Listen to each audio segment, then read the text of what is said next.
Definitely not good for you to eat it. Beef or any meat? I'll come to that. When we are hungry, why can't I cut you up and eat you? What's wrong? Every doctor in the world is telling you, red meat is the source of every goddamn disease you have. Then you can as well eat your mother. What's the problem? It's good food. Suppose I like to eat you. Don't start such an argument, it's not good.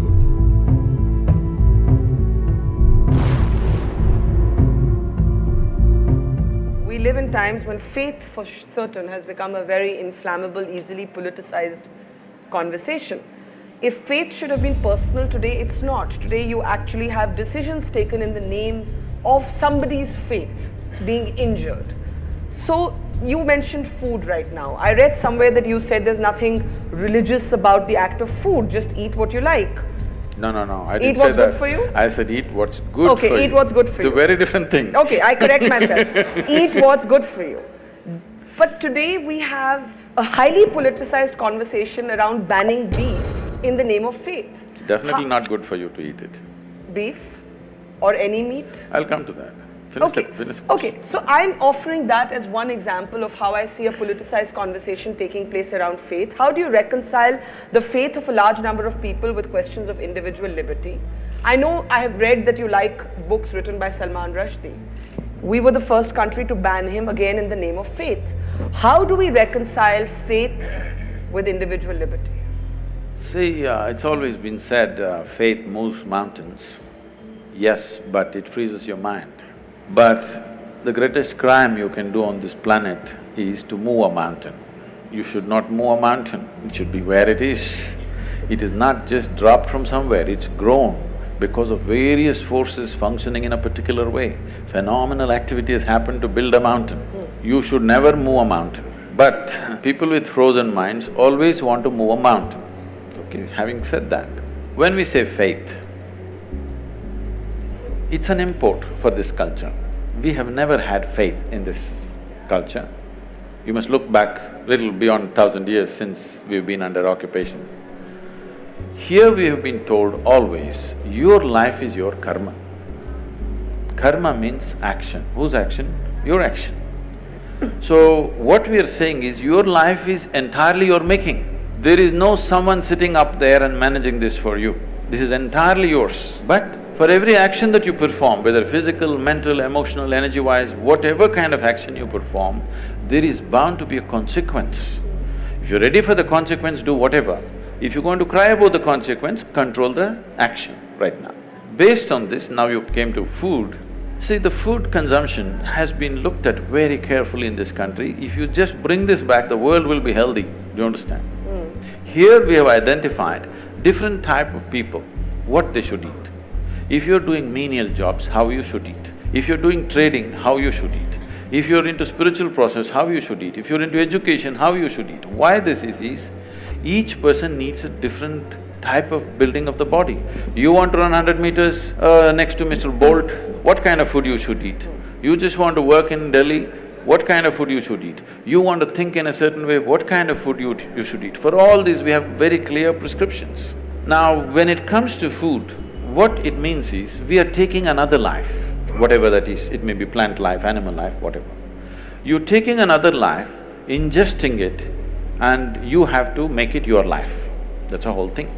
What is your life, what is that life, if you look at it? All life on this planet is coming from the earth. This body is also the same soil, this is also same soil. If there is a earthworm, that is also same soil. But see how it has become, how this has become, how that has become. If I give you like a mango or a banana? Mango. Mango. If you eat a mango, this mango becomes a woman in you. If I eat a mango, the same mango becomes a man in me. If a cow eats a mango, the same mango becomes a cow in the cow. Why is this happening? There is a certain information or software in you. Whatever you eat, it transforms it into a woman. If I eat, it transforms it into a man. If a cow eats, that becomes a cow. So every life is happening the way it is happening because of a certain dimension of information, or in modern terminology, let's call it software. There is a certain software, which is an arrangement of information. Now, the idea is to eat as simple a software as possible. If you eat that kind of life, which is a very simple software, Your ability to override that software and make it entirely a part of you is very good. As that software gets complex, more and more complex, your ability to integrate it goes down. So especially if it's a creature which has some sense of thought and emotion, if it has emotion, then you should not eat it. This is the understanding. An animal which has any emotion displays certain emotions, especially if it displays emotion which is near to human emotion, you should not eat it because it will not integrate itself, that animal nature will start manifesting itself. Or in other words, in India, today maybe in cities people do not know, you see in the villages, people have very intimate relationship with the cow. They have drunk the milk of that cow, their children are drinking the milk of that cow. There is a very deep relationship. If you do not know this, cow is one creature. If something happens to you and you are in some kind of grief or misery, you don't have to be near the cow. Wherever the cow is in your house, it'll start shedding tears for you. You know, I've seen this with my eyes, I couldn't believe. When somebody is dead in the house, what does the cow know? It is somewhere. Simply tears flowing. So when it has such deep emotions, if you kill it, it's like killing a human being, it's murder or it's cannibalism. So because of that, this is not a faith thing, this is not a religious thing. We thought this is a fundamental sense. Why, when we are hungry, why can't I cut you up and eat you? What's wrong? When we are hungry, why can't I cut you up and eat you? What's wrong?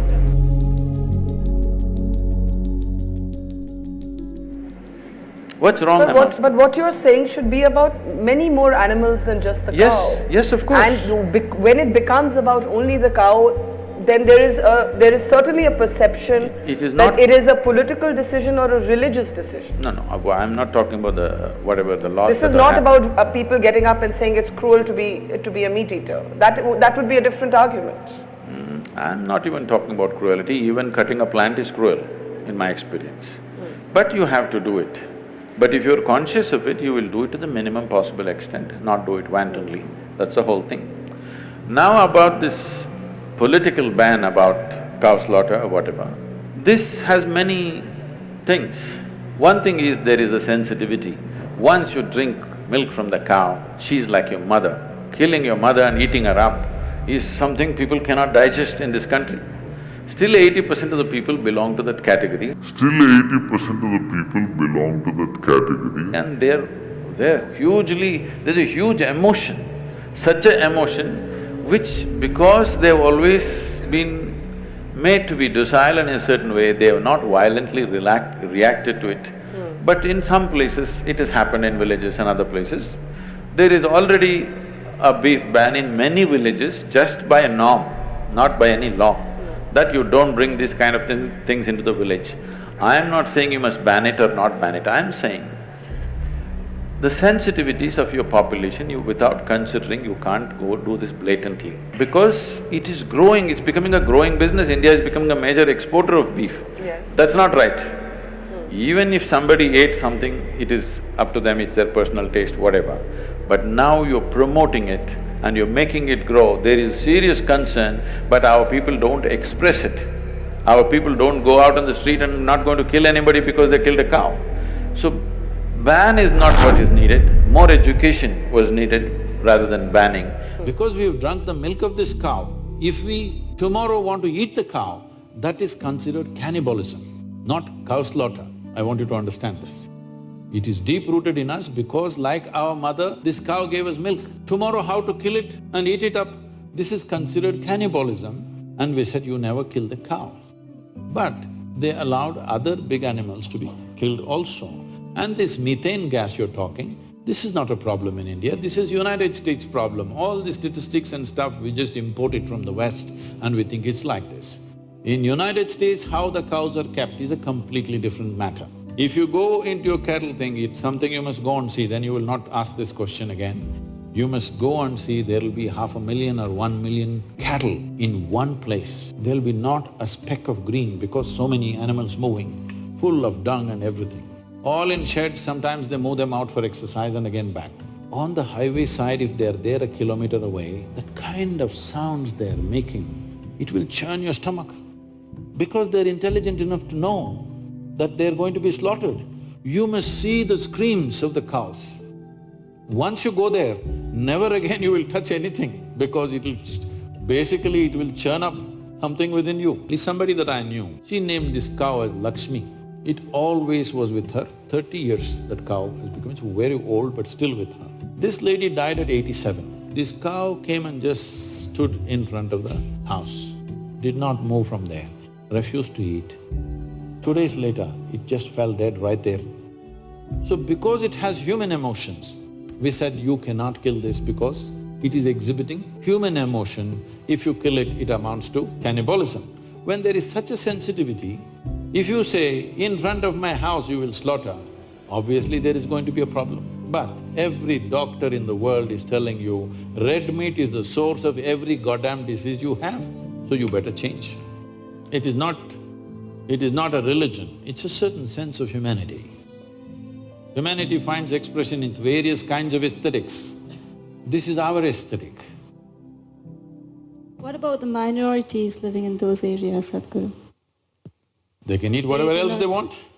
But when it is imposed, the ban is imposed, they cannot. Suppose I like to eat you. You denying me my food. I enjoy human flesh. How can you pass a law against it, I'm asking? Hello? There is a law already that you cannot eat humans, but there is already a law that you can't eat a cow. The question is about passing of the law itself. No, I'm saying, see, you cannot eat a human being. Why? Because it's a human being. Now, we drank the milk of the cow, it lives with you in the same house. So what is grown up with you, lived with you, shared life with you, you don't suddenly kill and eat it. Then you can as well eat your mother. What's the problem? I'm saying, what's the problem? It's good food. So I have taste for human flesh, how can you stop me from eating it? Don't start such an argument.